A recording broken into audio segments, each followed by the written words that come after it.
Samajwadi party के राष्ट्रीय अध्यक्ष अखिलेश यादव आजमगढ़ पहुंचे, जहां गंभीरपुर के मोहम्मद मसूद इंटर कॉलेज मंगरावा में सपा नेता हाजी अब्दुल कलाम के बेटे मोहम्मद सादिक के वैवाहिक कार्यक्रम दावते वलीमा में शामिल हुए।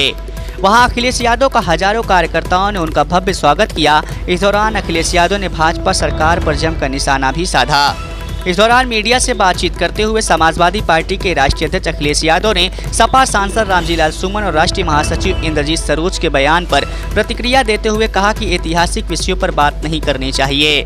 उन्होंने कहा कि रामजीलाल सुमन का बयान उन्होंने नहीं सुना है, सिर्फ इतना कहना चाहते हैं कि ऐतिहासिक विषयों पर कुछ न बोला जाए, क्योंकि इतिहास में न जाने कैसी कैसी बातें लिखी रहती है। साथ ही उन्होंने कहा कि रामजीलाल सुमन के बयान के बाद से लोग इतिहास के बारे में जानना चाहते हैं। इसके लिए गूगल और चैट जीपीटी पर लगातार सर्च कर रहे हैं। कहा कि अगर इतिहास हमें अच्छा रास्ता न दिखा सके, पॉजिटिव न बता सके, सकारात्मक न बना सके, तो इतिहास को इतिहास ही रहने दें, उस पर बात नहीं करनी चाहिए। उन्होंने कहा कि समाजवादियों को इतिहास पर चर्चा नहीं करनी चाहिए, बल्कि समाजवादी पार्टी ने पॉजिटिव काम किया है उस पर चर्चा होनी चाहिए। नौकरी, आरक्षण, बेरोजगारी पर चर्चा करनी चाहिए। अखिलेश यादव ने आगरा में करणी सेना के विरोध प्रदर्शन को लेकर सरकार पर हमला बोला। उन्होंने कहा कि अगर उनके 400 सांसद जीत गए होते तो मैं दावे के साथ कह सकता हूं कि जो राइफल और तलवारें लहराई गई वो सड़कों पर दिखाई देता। कोई सड़क गली सुनी न बचती जहां पर बवाल न हुआ होता। भाजपा के इस कार्यक्रम से हमें हिटलर की याद आ गई। हिटलर अपने कार्यकर्ताओं को वर्दी पहना कर रखता था। हिटलर के ये कार्यकर्ता पुलिस की वर्दी में रहते थे। जो सेना दिखाई दे रही है ये बीजेपी के ट्रूपर्स हैं। वहीं उन्होंने बीते दिनों आजमगढ़ जिले में थाने में हुई युवक की मौत पर भी सवाल खड़े किए। साथ ही अखिलेश यादव ने कहा कि आजमगढ़ से हमारा बेहद लगाव रहा है।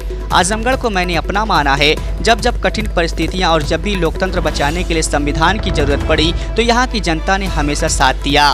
पीडीए परिवार की लड़ाई को आगे बढ़ाने का काम हम लोग करेंगे। साथ ही अखिलेश यादव ने कहा कि आजमगढ़ के विकास के लिए बजट की कमी नहीं होगी। जो सपना समाजवादियों ने देखा है उसे पूरा किया जाएगा।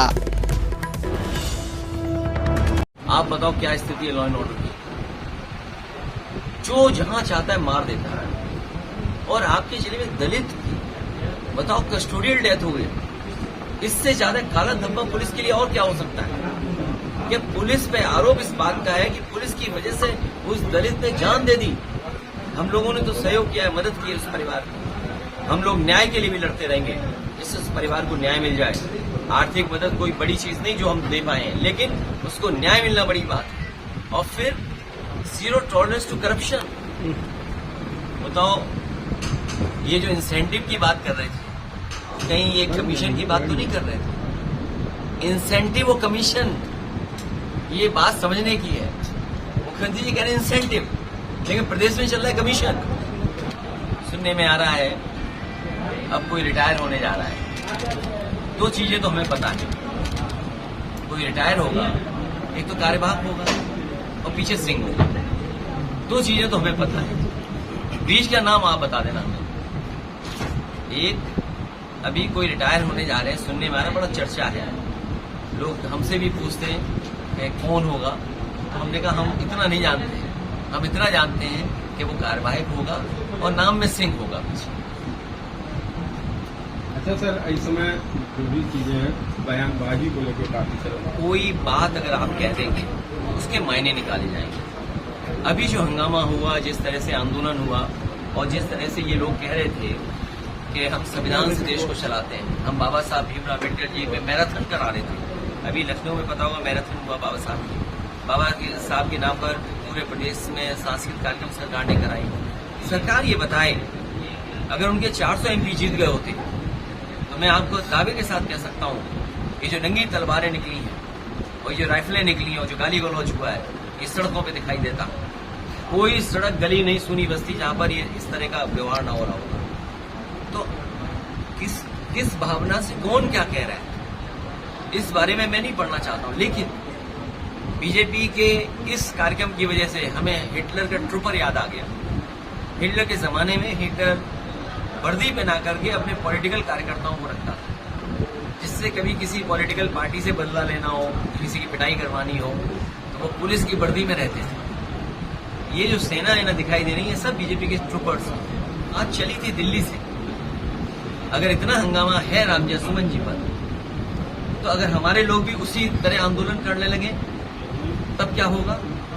क्या दिल्ली की मुख्यमंत्री की जो भाषा थी क्या सभ्य भाषा थी? क्या कभी हम लोगों ने इस तरह का किसी के लिए कहा हो? फिर हमारा घर गंगा जल से धुलवाया।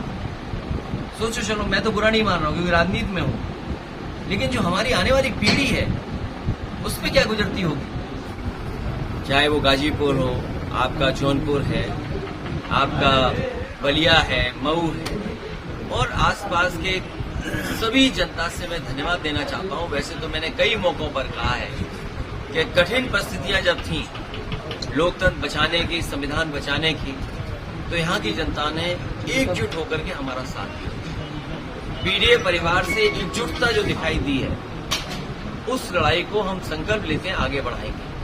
कल ही बाबा साहब भीमराव अम्बेडकर जी की जयंती थी, हम सब ने मिलकर के बनाई और ये संकल्प लिया है कि बाबा साहब भीमराव अम्बेडकर जी का जो रास्ता रहा है, उस रास्ते पे चल करके हम प्रभुत्ववादी जो लोग हैं, जो ताकतवर लोग हैं, समय समय अपमानित करते हैं, समय समय पर भेदभाव पैदा करते हैं, उन ताकतों से लगातार लड़ते रहेंगे। और हम सबका यही संकल्प होगा कि सामाजिक न्याय का राज की स्थापना हम लोग करेंगे, उस दिशा में लगातार आगे बढ़ेंगे। यही बाबा साहब भीमराव अम्बेडकर जी का सपना था कि सामाजिक न्याय का राज हो, उसकी स्थापना हो, उस पर हम लोग लगातार काम करते रहेंगे। ये संविधान हम सब के लिए संजीवनी है। ये संविधान हमारे लिए ढाल बनता है, हमारे लिए ये सम्मान का विषय भी है। और बाबा साहब ने जो हमें संविधान दिया है, उससे ज्यादा हमारे लिए सम्मान की और कोई चीज नहीं हो सकती। अभी तक तो हमारा आपका सम्मान बाबा साहब भीमराव अम्बेडकर के दिए हुए संविधान ने बचाया। अब हमारी सबकी मिलकर जिम्मेदारी बनती है कि जो संविधान को ठेस पहुंचाना चाहते हैं, उस संविधान को बचाने के लिए हम लोग काम लगातार करते रहेंगे। आज इस गांव में मैं आया हूं, हालांकि हमारे मोहम्मद अरशद ने मेहनत कर करके और दूसरे देश में जाकर के स्थान बना लिया और अपने परिश्रम से, अपनी मेहनत से कारोबारी नहीं बल्कि प्रतिष्ठा भी बना ली है। शहर में ऐसे घर होते हैं, लेकिन गांव में ये सुविधा होना, ये बड़ा काम किया इन्होंने। इसी से गांव के प्रति लगाव बढ़ेगा लोगों में। मैं आपको भरोसा दिलाता हूं कि आजमगढ़ के विकास के लिए और जितना भी काम करना पड़ेगा हम लोग करेंगे। कभी बजट की कमी नहीं होगी। पहले भी 10 में से 10 जिताई हैं। मुझे पूरा भरोसा है आजमगढ़ की जनता 10 में से 10 फिर समाजवादियों के पक्ष में डालेगी। प्रदेश की तमाम छोटी बड़ी खबरों को देखने के लिए हमारे चैनल को सब्सक्राइब करें, खबर को लाइक करें और बेल आइकन जरूर दबा लें ताकि आने वाली खबरों की नोटिफिकेशन आप तक पहुंच सके।